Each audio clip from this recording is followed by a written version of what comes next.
Welcome to Dossier, where we sift through all the game releases in a given month and deliver a list of the ones you should pay attention to, and ultimately, pay for.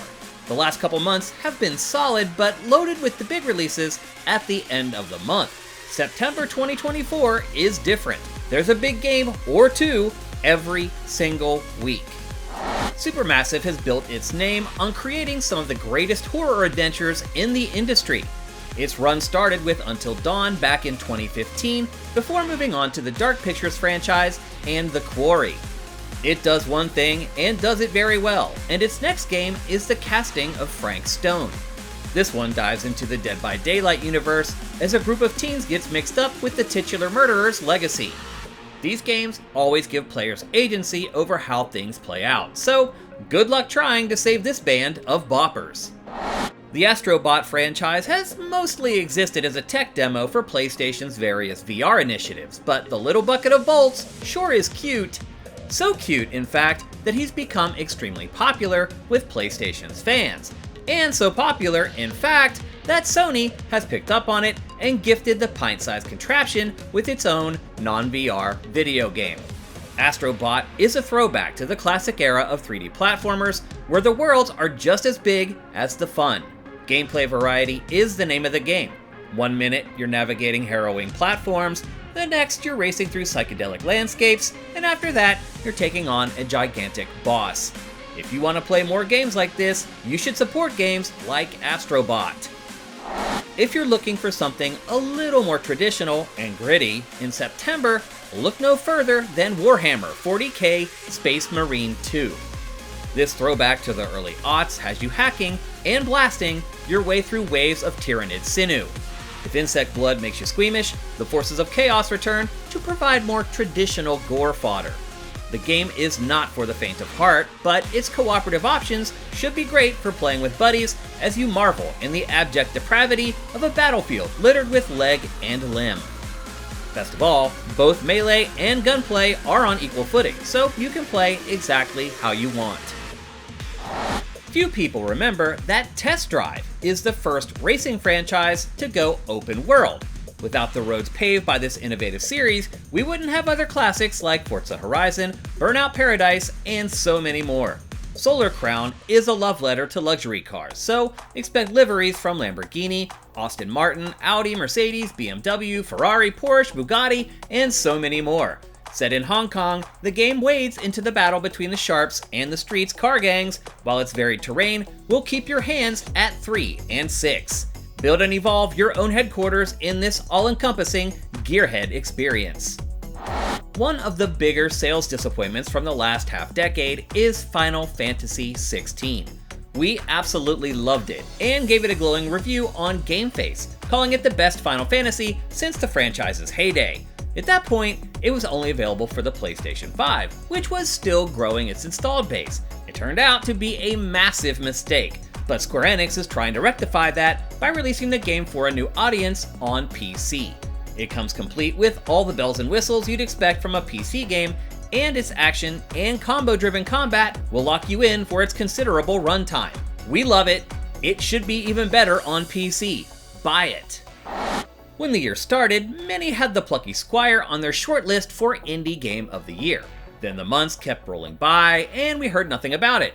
That was all fixed a couple weeks ago with a huge round of media and a release date. Now, once again, we can focus on how awesome it looks.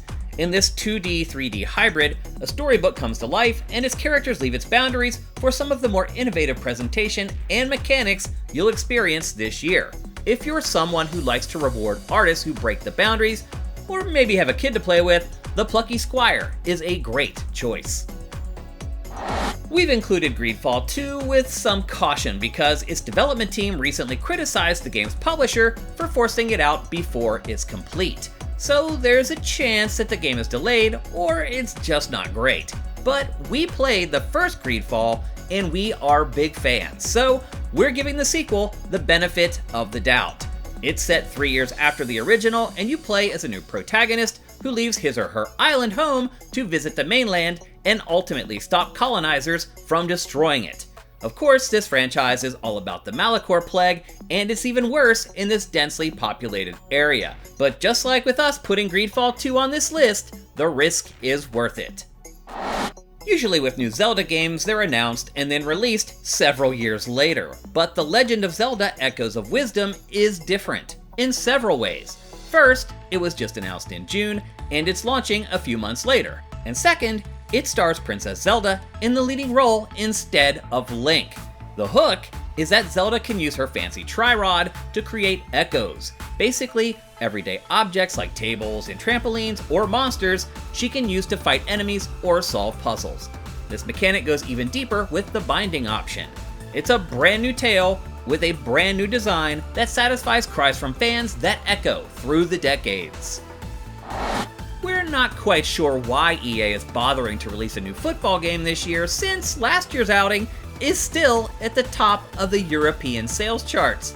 Even when the game was free on Game Pass and PlayStation Plus, it continued to sell.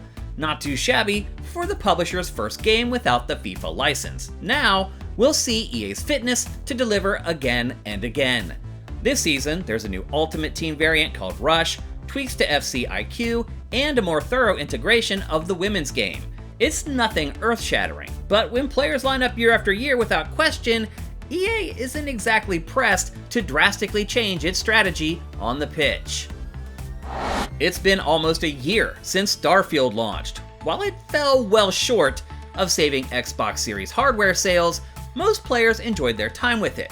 Updates haven't been released as often as we'd like, but Bethesda is looking to make up for lost time with the gigantic Shattered Space expansion.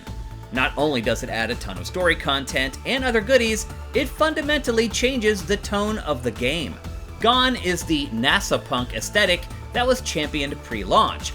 Now, the game has a more serious, sinister tone. Of course, you also get new enemies and weapons, and even a dune buggy. It's the biggest update to the game yet.